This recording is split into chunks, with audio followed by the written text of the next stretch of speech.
This first one says, "Greetings, Dr. Craig. I would like to replace the Kalam cosmological argument syllogism, or outline, with this one to show that it is flawed. Premise 1, everything that comes to exist from nothing has a cause. Premise 2, the universe came to exist from nothing. Conclusion, the universe must have a cause."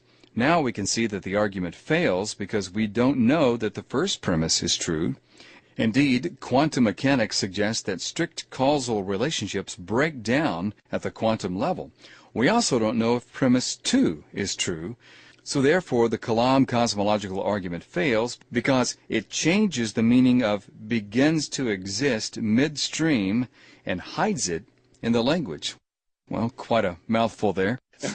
Yeah, he thinks that both the premises are false and that the argument commits a fallacy of equivocation. So it's a pretty bad argument, according to him. Okay. Well, let me first say that I don't think his revisions do anything to elucidate the argument. Whether you add the phrase "from nothing" really doesn't materially affect the argument in any way.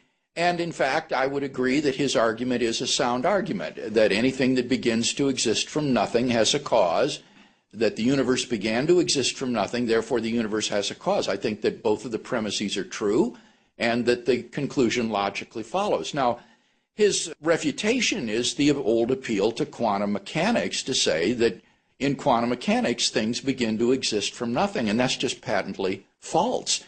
In the first place, there are at least 10 different physical interpretations of the mathematical equations of quantum mechanics. And some of these physical interpretations are fully deterministic. It is only in some of these, principally the Copenhagen interpretation, that events are said to occur without determinate causes. But that's only one out of at least 10 different interpretations of quantum mechanics, and nobody knows which physical interpretation is correct. So, in fact, it's not a successful counterexample to the first premise. It does nothing to prove that even quantum events can begin to exist from nothing. But secondly, in any case, it is simply not true that quantum events begin to exist from nothing.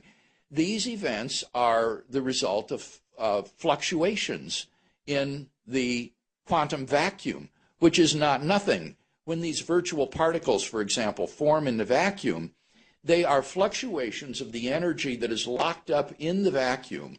It is a sea of fluctuating energy governed by physical laws, having a rich physical structure. There is nothing in quantum mechanics, even on the indeterministic interpretations, which would suggest that things literally come into being from nothing. So it's not a successful counterexample on at least those two counts. Now, as for the universe beginning to exist from nothing, again, I would just beg to disagree.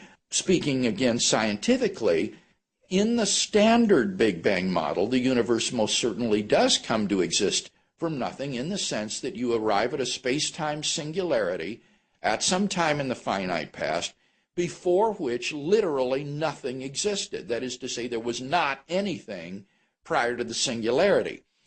So there's no doubt that on the standard model, the universe began to exist from nothing, in the sense that it has a beginning before which there was nothing. There was not anything prior to it.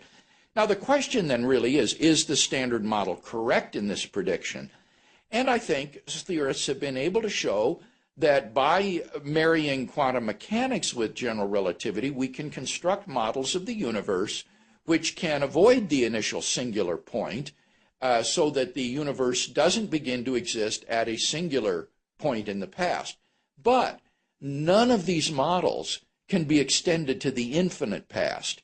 They still are finite in their past duration, and therefore the universe on these models still has to begin to exist, and therefore is created out of nothing, even if it doesn't come into being at a singularity of infinite space-time curvature and infinite density.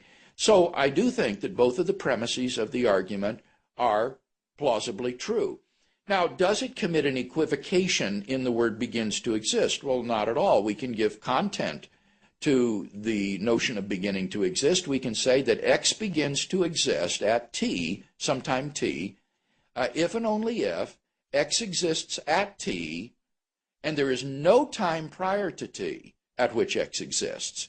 I'll repeat that. X begins to exist at t if and only if X exists at t, and there's no time prior to t at which X exists.